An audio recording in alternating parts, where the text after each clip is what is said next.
Yes, hello, hello.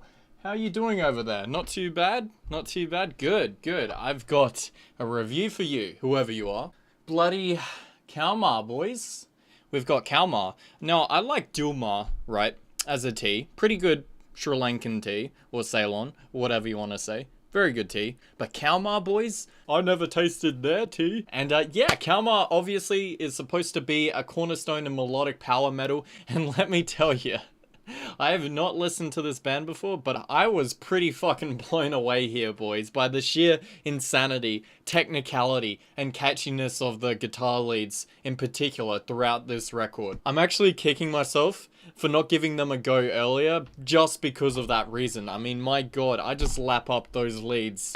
I think it's in part because there is something about the power slash melodic death metal chord progressions in this subgenre which I completely fall in love with. So often they have this rising lilting pattern that somehow feels triumphant, like a victory charge on some winged hussars or some shit like that. Not to mention, here it does feel reminiscent of almost old school Children of Bodom or Ensferum or Winter Sun even, in the guitar tone on so many occasions here. It's that frostbitten, sharp, sparkly, Christmassy edge to those guitars. The catchiness is, however, very rarely encapsulated in the vocal melodies, perhaps with an exception to the opener, Blood Run Cold, a song which also features some interesting melodic intermezzos and some of the best sprawling riffs you could ever want to kick off this record with. And so it is the leads here that carry the melodic weight of this album, and there is no lack of consistency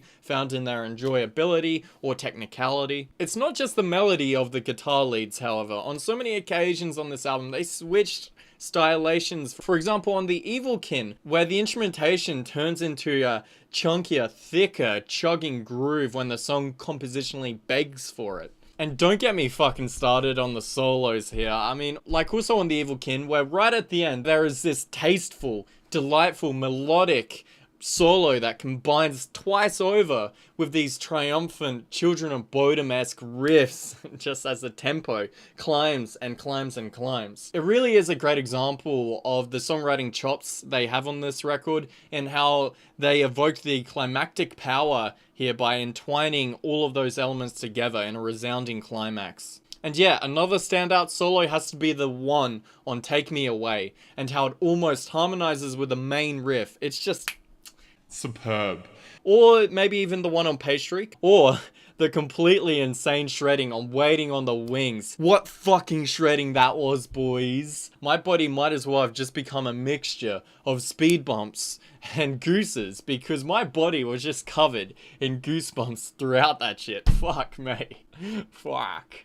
There are also some cheeky, although I would argue cheesy, key chords scattered throughout this album, like in the backdrop in the beginning and ending of The World of Rage, or the ending of Take Me Away. I do appreciate the effort with the key chords in the backdrop of so many songs here, and I understand that they are probably a core dynamic in this band's sound, especially in the past. But to me here, it sounded too tinny, a bit too trebly, not to mention the chords didn't harmonize with the riffs in any interesting enough way for me to grant them attention. Still though, it is an extra layer that doesn't really cloud up the mix too much, so it's difficult to complain too much about that either. Many of the tempos here are also unforgivingly fast and aggressive, yet because the guitars and drums are so crisp and considered in their playstyles, it never feels muddied or overly exhausting, especially as the band seem to realize when a slower breakdown is required of them. I put this down to an emphasis on melody that the band's songwriting so clearly focuses on. I mean, this could have been a much harder album to sit through front to back if they sacrificed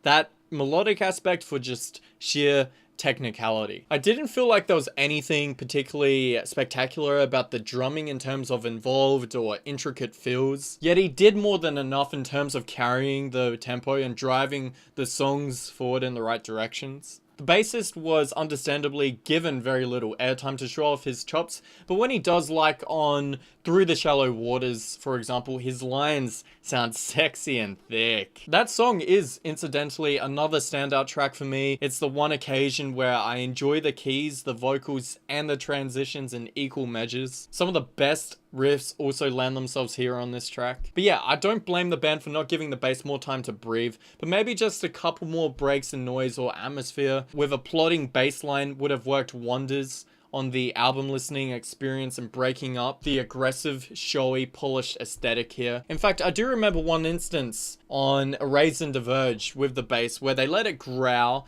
here and there, and it does work. It just works. When they give it just a little taste, just a little time, the bass it's just another dimension to enjoy here. There's just so much energy here. There's so much sheer fun to be had just jamming this record out. Just fucking, I don't know what to tell you boys. The leads are the main fresh and engaging aspect throughout this record, listening to it all the way through.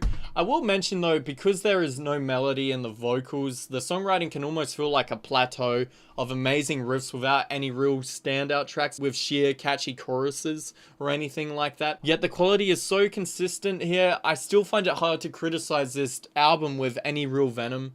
Again, it was just all in the riffs here. It was just fun. It was just fun. I don't know. 4.1 boys, 4.1. That's simple.